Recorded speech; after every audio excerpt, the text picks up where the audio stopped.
बार बार आती है मुझको मधुर याद बचपन तेरी, गया ले गया जीवन की सबसे मस्त खुशी मेरी।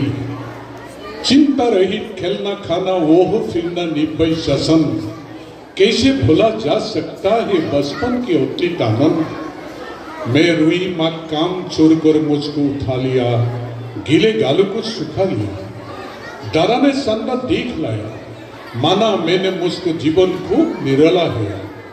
पुरुषत्व यही शांति की उन्हें होने वाली है। आजा बचपन, एक बार फिर दे दो अपने निर्मल शांति और प्रकृति शांति। आजा बचपन, एक बार फिर दे दो अपनी निर्मल शांति और प्रकृति शांति। घुरुआ घुरुआ आनंद प्रजा पलाओ ग्लोरी, आज आनंद उत्सव হোক ধ্বংসৰ ধুমুহা। ধন্যবাদ, বিদায়। प्रत्येक बছरे आमार विद्यालय सप्ताह पातो और अति उलह मालह आपलोके देखिबले पाइছে निश्चय।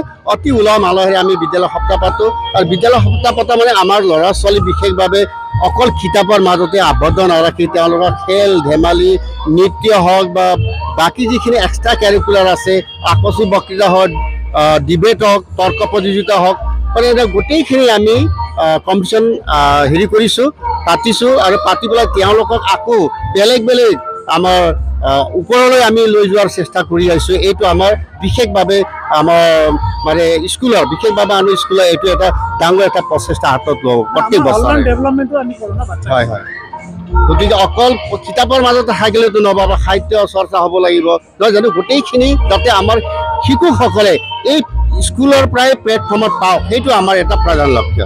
এনুৱেল স্পৰ্টছ হৈ গৈছে, সেইটো এনুৱেল স্পৰ্টত আমি বিশেষভাৱে আমি বিদায় ছাৰক আমি নিমন্ত্ৰণ জনাইছিলোঁ। ছাৰ যথা সময়ত আহি উপস্থিত হ'ল। তাৰ মাজতে আমাৰ যিজন CDC আছে, আমাৰ ক'ৰ ডিষ্ট্ৰিক্ট কমিশ্যনাৰ, তেখেতো আহি উপস্থিত হৈছে। আমি নিৰ্দিষ্ট বক্তা হিচাপে আমি বাসৱ ছাৰক মাতিছিলোঁ, তেখেতো আহি পেলাই আমাৰ মাজত উপস্থিত হৈছেহি। তাৰ লগতে আমাৰ ডক্টৰ ৰাজীৱ নাৰায়ণ কলিতা ছাৰক আমি নিমন্ত্ৰণ কৰিছিলোঁ।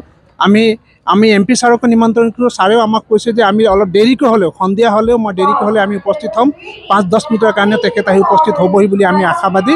আৰু আমি আশা ৰাখিছোঁ এনেদৰে আমি অনাগত দিনবিলাকতো আমাৰ অলৰাউণ্ড ডেভেলপমেণ্ট, যিটো আমাৰ বাচ্চাখিনি অলৰাউণ্ড ডেভেলপমেণ্ট হ'ব লাগে CBSE কাৰিকুলাৰ মতে, সেইখিনি আমি আমাৰ ফালৰ পৰা কৰি যাম।